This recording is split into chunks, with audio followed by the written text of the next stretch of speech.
ನಾವಿವತ್ತು ಇರುವಂತ ಕ್ಷೇತ್ರ ಹಾಸನ ಜಿಲ್ಲೆಯ ಹಾಸನ ವಿಧಾನಸಭಾ ಕ್ಷೇತ್ರ. ಜನರ ನಿರೀಕ್ಷೆ ಏನು, ಹಾಗೆ ಶಾಸಕರಿಗೆ ಇರುವಂತ ಸವಾಲೇನು?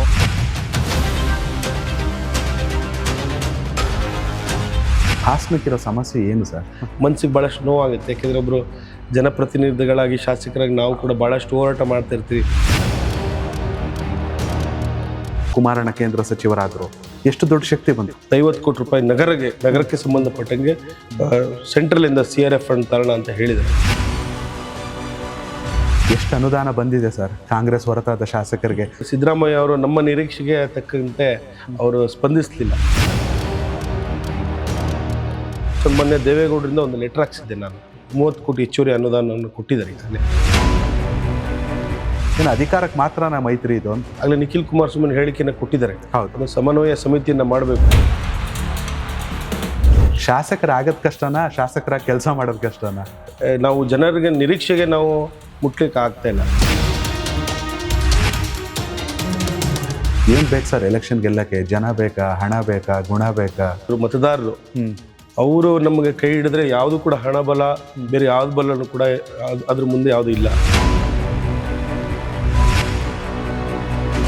ಈಗ JDS ಅನ್ನ ಬೆಳೆಸಿಕೊಂಡು ಉಳಿಸಿಕೊಂಡು ಹೋಗ್ಬೇಕಾಗಿರೋ ಜವಾಬ್ದಾರಿ ಯಂಗ್ಸ್ಟರ್ಸ್ ಮೇಲಿರೋ. ನಿಖಿಲ್ ಕುಮಾರಸ್ವಾಮಿ ಅವರ ನೇತೃತ್ವದಲ್ಲಿ ಖಂಡಿತವಾಗಲೂ ನಮ್ಮ ಪಕ್ಷ ಮುಂದೆ ಒಂದು ದೊಡ್ಡ ಮಟ್ಟದಲ್ಲಿ ನಾವು ಗೆಲ್ತೀವಿ ಸರ್.